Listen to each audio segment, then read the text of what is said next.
As you lay in bed tonight, knowing your children are sleeping, too many families deal with a very serious problem. Every night in Tampa Bay, a teen under 17 years old is arrested for committing crimes. Crimes like home invasion, selling drugs, and stealing cars. We wanted to know how exactly this happens. In a first-of-its-kind project you will see only on 10 News, 10 Investigates Jennifer Titus sent letters to more than 100 young adults sitting in jail over the past 6 months.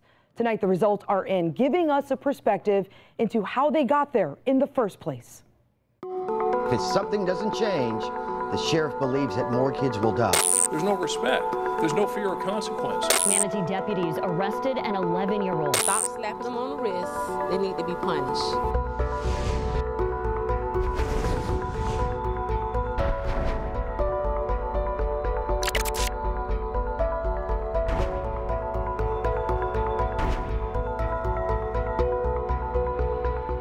This is the pond where 3 young people lost their lives. They were in a stolen car running from police. All 3 of them had a history of crime. That was nearly 2 years ago when the youth crime epidemic was at an all-time high. Since their deaths, every day a young person is being arrested, standing before a judge.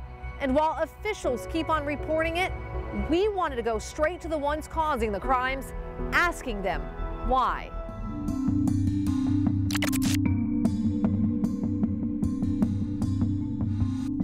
This one already has a history.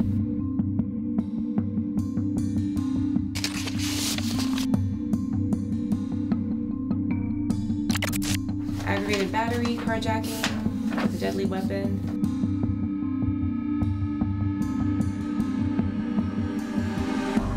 So they're 17. Yeah, tried as adults.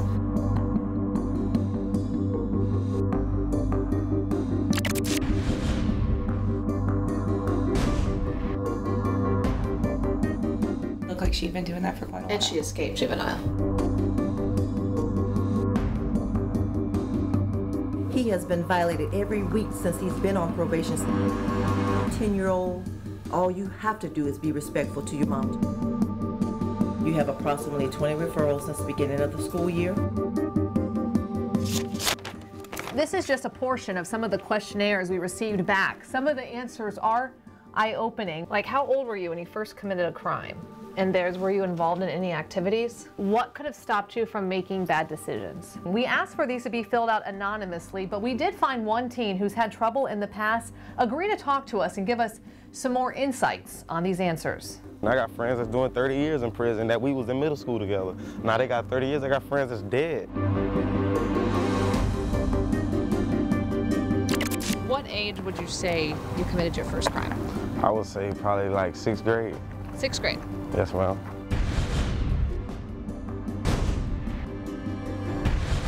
What would you say like the biggest crime was at a young age that you heard somebody? Wait, what age you tell you like say like 10, 12 years old?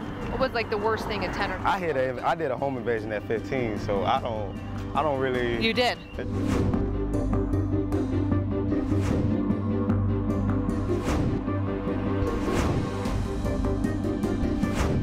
We're not just talking about stealing bikes, we're talking about at 15 years old, a home invasion. Yeah. That's big. That's big, but it's for them bands. I don't get it. It's for thousands of dollars. It's fast money. So is that why you think you did that, is because of the fast money? Yeah, because of the money. It ain't for fun. You ain't gonna do this for fun. You don't think anything would have changed? Yeah, if I had something that take my mind away from what's going on around me and what my friends are doing, like let's say if I played football, maybe it would have been different.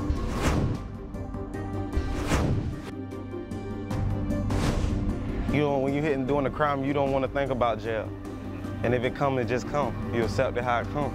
It ain't about if they gonna send you to jail. It's just like, it is what it is. Once you done did the crime, you can't. Were you ever nervous about the consequences? Nah. Fort Myers County is now in session. Leave home detention at least until the 6th. The biggest one that has shocked me was when a child said, "No, I didn't learn anything from this." I think we do need to have some teeth, a little bite in juvenile law, but we still must not lose focus of the true purpose of the juvenile justice system. See, it's those moments where you got to recognize there is something good about this child. Now, what is it? And so this last question here, they wrote in their own words. What is one thing a parent, guardian, teacher, law enforcement could have done that may have prevented you from ending up in jail? This person wrote, instead of telling me what I should do, they should have shown me, talked to me. Instead of always telling me what to do, teaching me, took time to show that they cared.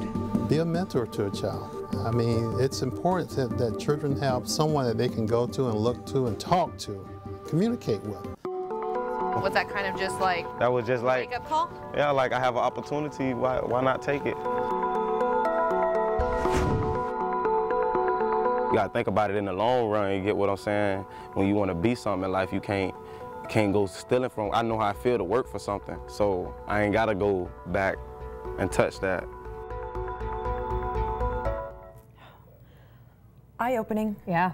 And not afraid of the consequences. That stuck with me with that report. So they were telling us what they've been through, what led up to that moment.